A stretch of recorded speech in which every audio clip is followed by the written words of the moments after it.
Good afternoon, students. I am Ananta Datta from Bharatiya College of Agriculture Engineering, Durg. Today we will study about the subject Computer Programming and Data Structure of BTech Agriculture third year. हम आज ये बात करेंगे scope and visibility of a variable के बारे में। सी का जो हमारा टॉपिक है उसके बारे में हम डिस्कस करेंगे। लास्ट क्लास में हमने पढ़ा था रिकर्शन और फंक्शन कॉल के बारे में। हमने फंक्शन कॉल्स देखे थे, कॉल बाय वैल्यू और call by reference, and recursion पढ़ा था जिसमें कि फंक्शन अपने आप को इटसेल्फ कॉल करता है। ठीक है, अब हम आज जो डिस्कस करेंगे वो हमारा है स्कोप।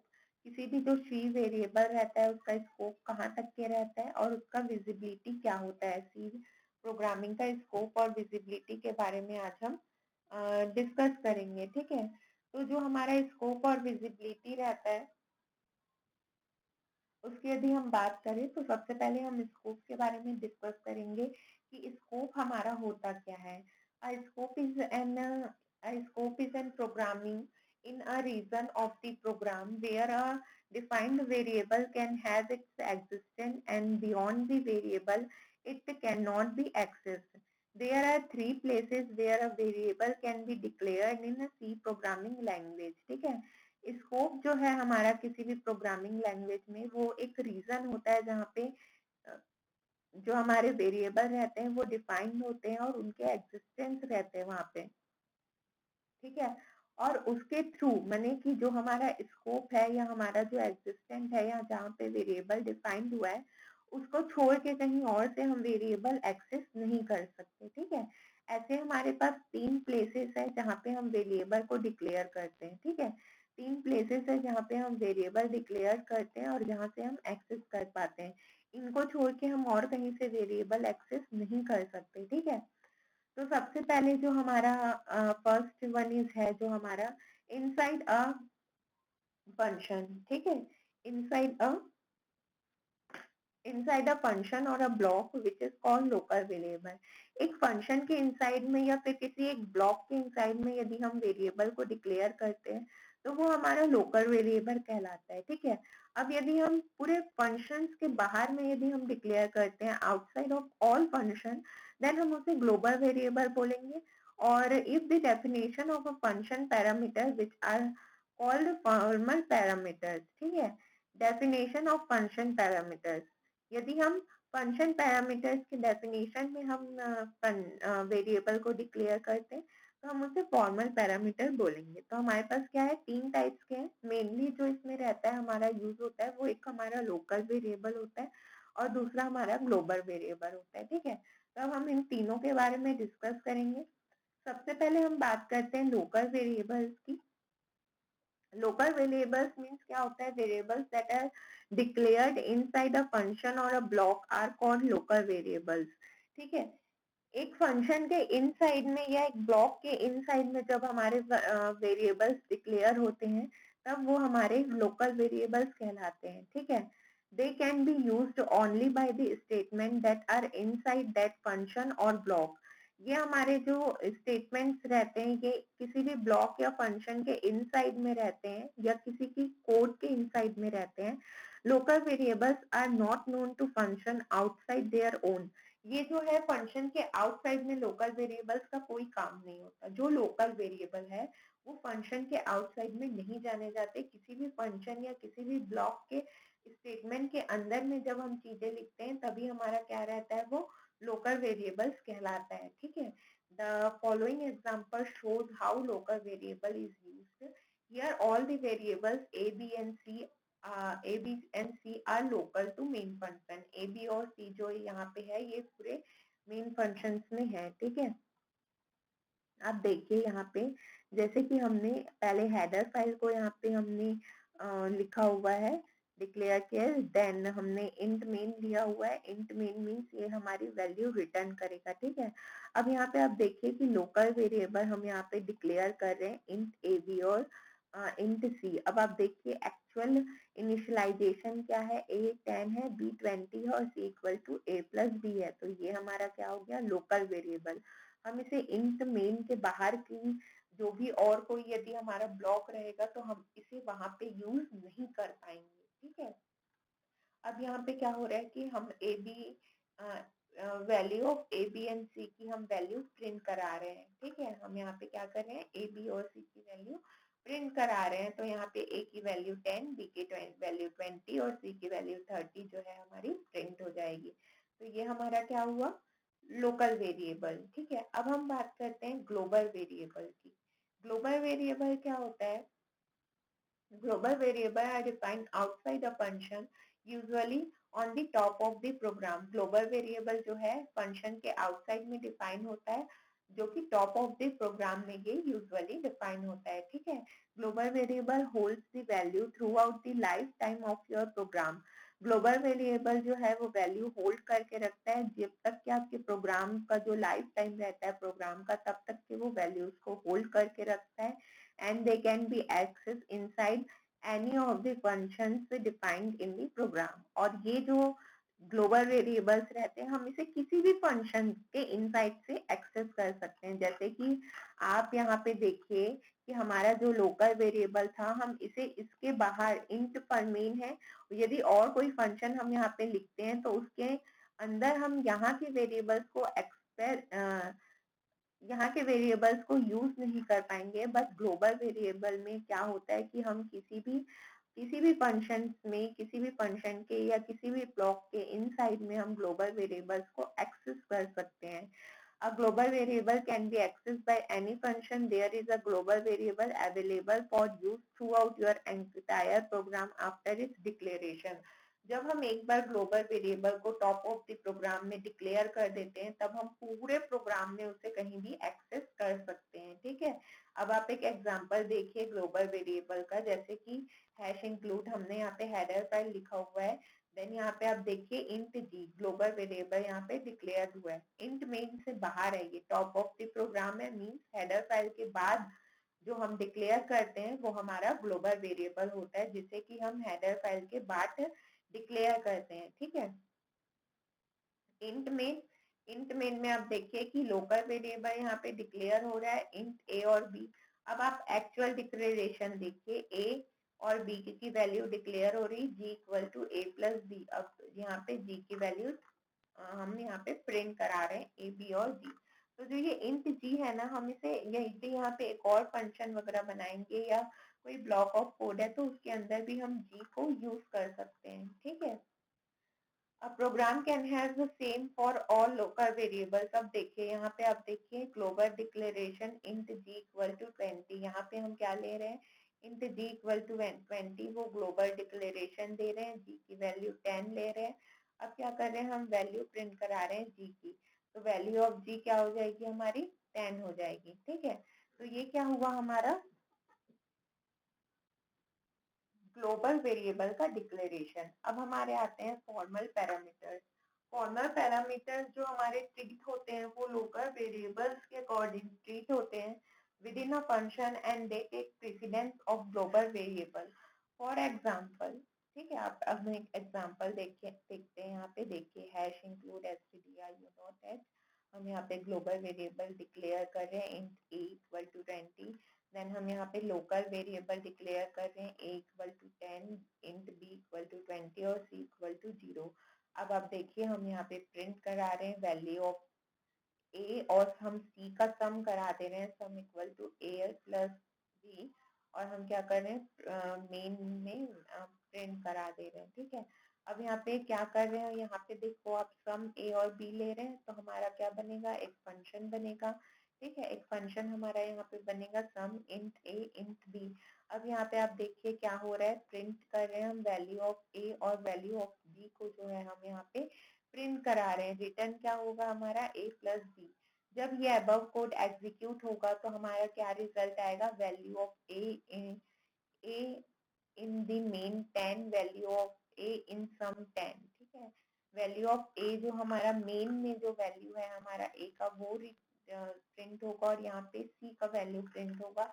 देन आप देखिए कि वैल्यू ऑफ b इन सम, सम में b की वैल्यू क्या है वो प्रिंट होगी, सम में a की वैल्यू क्या है वो प्रिंट होगी।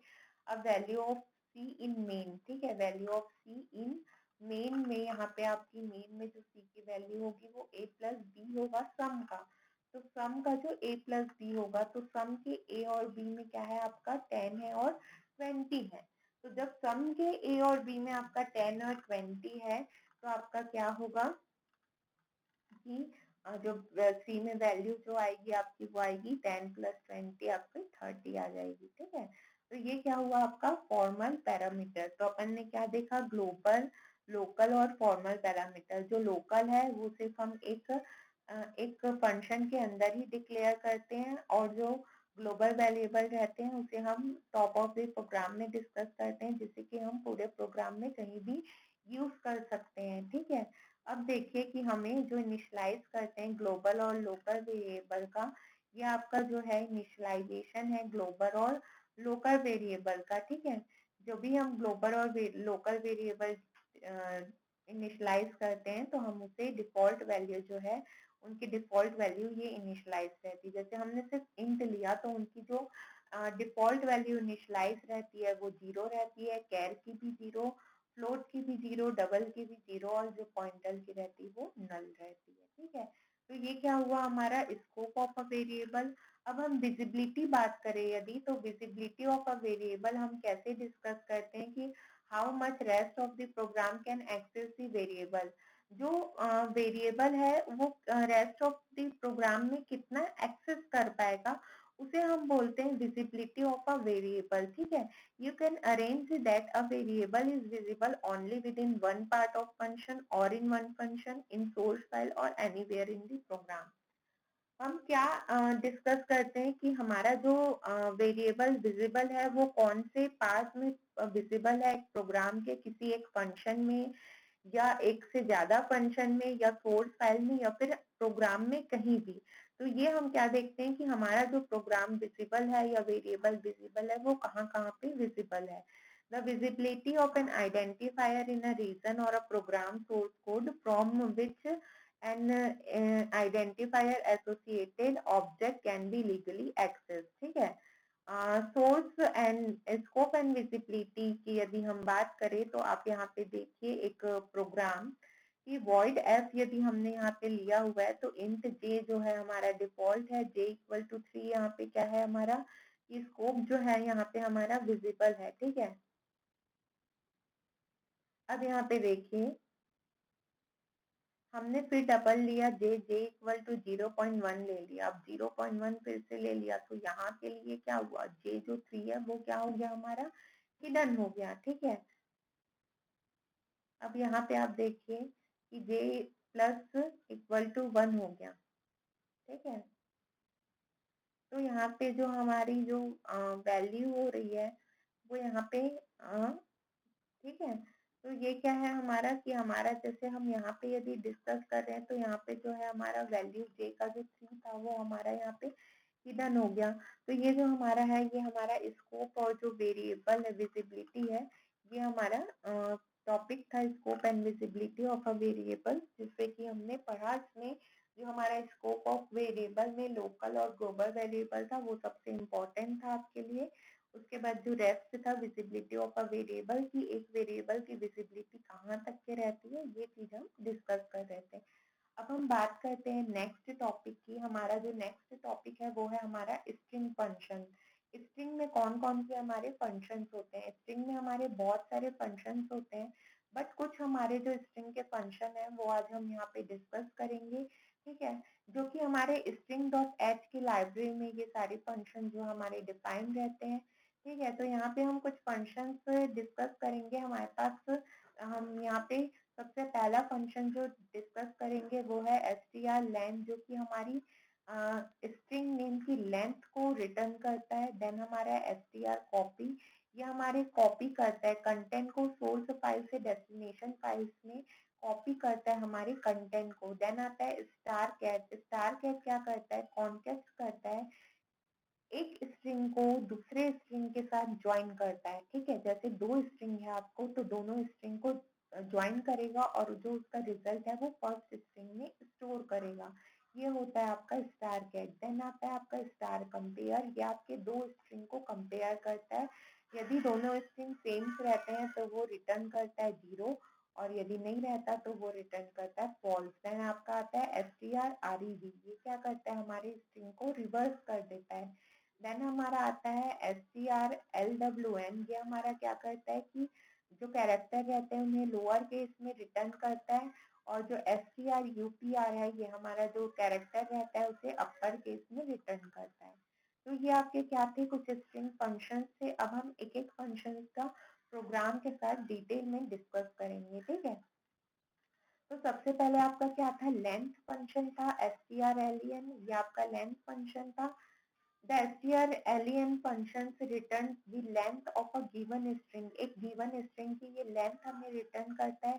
It does not count null character। ये null character, ये जो हमारा null character रहता है इसे वो count नहीं करता। ठीक है, पहले हमने क्या किया, stdio.h हमारा header file, standard input output dot header file. उसके बाद हम क्या डिफाइन कर रहे हैं, string.h, क्योंकि हम क्या यूज कर रहे हैं, स्ट्रिंग फंक्शन को यूज कर रहे हैं, इसीलिए हम स्ट्रिंग डॉट एच लिख रहे हैं। देन हम इंट मेन ले रहे हैं। इसमें आप देखिए कि यहाँ पे क्या हो रहा है, कैर ch20। यहाँ पे ये हमारा यहाँ पे जावा पॉइंट लिखा हुआ है, देन 0 है। अब हम क्या कर रहे हैं, इसकी लेंथ को काउंट कर रहे हैं strlen करके। ch हमने यहाँ पे लगाया हुआ है, तो ये ch की लेंथ को काउंट करके हमें शो करेगा, ठीक है। तो आउटपुट में देखिए लेंथ ऑफ स्ट्रिंग 10, ये जो आपका है ये लेंथ ऑफ स्ट्रिंग आपकी 10 हो गई, और ये जो है नल वैल्यू को ये काउंट नहीं करता। तो ये आपका था strlen, ठीक है। देन हम सेकंड के बारे में डिस्कस करते हैं। जो सेकंड हमारा है वो है स्ट्रिंग, जो हमारा कॉपी स्ट्रिंग है strcpy। ये हमारा कॉपी स्ट्रिंग है जो कि सोर्स से डेस्टिनेशन में हमारी फाइल्स को कॉपी करता है, ठीक है। सोर्स से डेस्टिनेशन में, सोर्स स्ट्रिंग को डेस्टिनेशन स्ट्रिंग में कॉपी करता है। जो आपका प्रोग्राम है देखिए, पहले हमने हेडर फाइल लिया हुआ है, फिर हमने क्या लिया हुआ है, string डॉट एच, क्योंकि हम किसके ऊपर फंक्शन कर रहे हैं, स्ट्रिंग के ऊपर। देन हम बात करते हैं इंट मेन। इंट मेन में आप देखिए हम क्या कर रहे हैं, कैर ch में हम 20 ले रहे हैं। उसके बाद आप देखिए कैर में हम 20 लिया हुआ है, और हम क्या कर रहे हैं,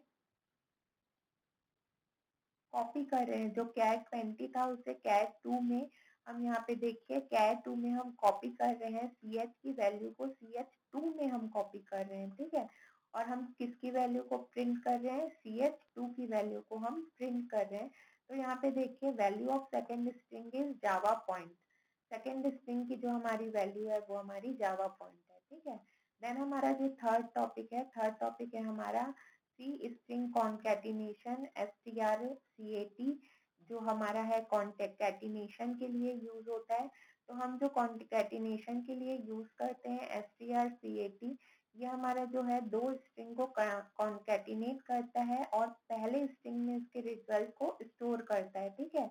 तो हैज इंक्लूड stdio.h, पहले हमने हेडर फाइल यहाँ पे लिखा हुआ है। देन हमने string dot H, string function यहाँ पे लिया हुआ है। तो आप यहाँ पे देखिए इंट मेन हमारा, इंट मेन में हम क्या कर रहे हैं, कैर में देखिए फर्स्ट हमारा है हेलो। देन सेकंड में आप देखिए कि हमारा हम यहाँ पे क्या ले रहे हैं, सिर्फ सी ले रहे हैं, ठीक है।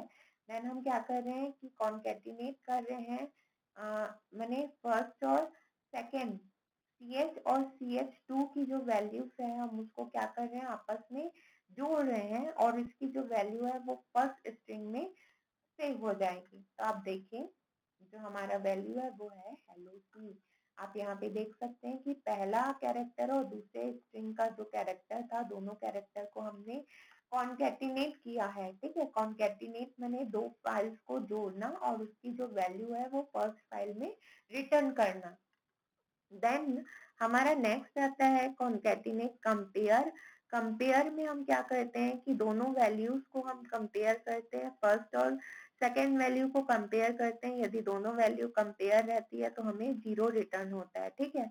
अब आप देखिए यहाँ पे हमने स्ट्रिंग 1 और स्ट्रिंग 2 लिया हुआ है। एंटर फर्स्ट स्ट्रिंग, ये फर्स्ट स्ट्रिंग को रीड कर लेगा कंसोल से, देन फिर सेकंड स्ट्रिंग को वो रीड करेगा, फिर वो कंपेयर करेगा स्ट्रिंग 1 और स्ट्रिंग 2। यदि दोनों इक्वल होंगे तो प्रिंट करेगा इक्वल, और यदि दोनों इक्वल नहीं हुए तो प्रिंट करेगा नॉट इक्वल। अब आप देखिए हमने फर्स्ट स्ट्रिंग डाला हुआ है हेलो और सेकंड स्ट्रिंग भी हमने डाला हुआ है हेलो। अब आपके जो स्ट्रिंग्स है वो इक्वल है, क्योंकि आप देख सकते हैं दोनों हेलो जो है आपका इक्वल है, तो हमारे जो स्ट्रिंग्स है वो इक्वल आएंगे। देन हमारा आता है strrev। ये क्या करता है, हमारा रिजर्व फंक्शन है, जो कि हमारे स्ट्रिंग को रिजर्व करने के लिए, रिवर्स करने के लिए यूज होता है। ठीक है, हमको यदि स्ट्रिंग को रिवर्स करना है तो उसके लिए हमारा क्या यूज होता है, स्ट्रिंग फंक्शन यूज होता है। अब आप देखिए यहाँ पे हम फिर से हेडर फाइल यूज कर रहे हैं, जितने भी हमारे स्ट्रिंग के फंक्शन है उसके लिए हमें स्ट्रिंग हेडर फाइल यूज करना जरूरी है। अब आप देखिए कि हम यहाँ पे स्ट्रिंग एंटर करा रहे हैं, एंटर कराने के बाद हम यहाँ पे स्ट्रिंग को रिवर्स करा रहे हैं। रिवर्स कराने के बाद हमारा जो रिवर्स स्ट्रिंग है वो प्रिंट हो जाएगा। देखिए यहाँ पे हमने जावा पॉइंट एंटर किया हुआ है, स्ट्रिंग क्या है, हमारा जावा पॉइंट है, उसी के बाद उसे हमने रिवर्स कर दिया है। ठीक है, देन हमारा है lower case letter. Lower case में आप देखिए कि जो हमारा STR, LWR लोअर हम यहाँ पे यूज कर रहे हैं। यहाँ पे अब प्रोग्राम में देखिए पहले हमने हेडर फाइल्स लिखी हुई है, देन यहाँ पे हम एक स्ट्रिंग एंटर करा रहे हैं। यहाँ पे आप देखिए कि हमने क्या स्ट्रिंग एंटर कराया, जावा। इसमें आपने देखिए कि स्टार्टिंग के कैपिटल लेटर है, फिर आपके स्मॉल लेटर है, तो यहाँ पे आपका क्या हो गया कि जो पूरे लेटर्स थे वो लोअर लेटर में, लोअर स्ट्रिंग में कन्वर्ट हो गए। देन आपका आता है नेक्स्ट जो है अपर केस। ये क्या करेगा, आपके जो स्ट्रिंग है स्ट्रिंग को वो अपर केस में कन्वर्ट करेगा। तो जो हमारे स्ट्रिंग के जो कैरेक्टर है वो अपर केस में कन्वर्ट हो जाते हैं। जैसे कि आपका पहले यहाँ पे हेडर फाइल है, हेडर फाइल में हम देखिए कि आपने कैरेक्टर एंटर करवाना है आउटपुट टाइम पे, और उसके बाद जो स्ट्रिंग है उसे हम किस में कन्वर्ट कर दे रहे हैं, अपर लेटर में। ठीक है, तो यहाँ पे आप देखिए कि आपके पास एक जावा पॉइंट हमने एंटर कराया हुआ है और वो क्या हो गया, अपर लेटर में कन्वर्ट हो गया। ठीक है, और उसके बाद एक आपका और जो है यहाँ पे str है, ये हमारा क्या करता है कि पॉइंटर को रिटर्न करता है जब भी ये स्ट्रिंग मैच हो जाता है। ठीक है, तो इसमें आपका ये सिंटेक्स है, जब भी स्ट्रिंग मैच हो जाता है तो वो हमारी जो है स्ट्रिंग को प्रिंट कर देता है। अब देखिए जैसे कि यहाँ पे आप str100 यहाँ पे लिया हुआ है जावा विथ cn जावा। अब हम क्या कर रहे हैं, सब्जेक्ट str में हम क्या कर रहे हैं, str और जावा हम यहाँ पे ले रहे हैं। तो यहाँ पे क्या आउटपुट हुआ हमारा, जावा पॉइंट विथ cn जावा। ठीक है, जावा पॉइंट विथ cn जावा, ये आपका क्या हो गया, प्रिंट हो गया। ठीक है, तो ये हमारे कुछ स्ट्रिंग फंक्शंस थे जिसे कि हमने आज डिस्कस किया, scope and visibility of a variable. और हमने आज क्या डिस्कस किया, स्ट्रिंग फंक्शंस हमने आज डिस्कस किया। नेक्स्ट क्लास में हम स्ट्रक्चर एंड यूनियन और पॉइंटर्स के बारे में डिस्कस करेंगे। Thank you.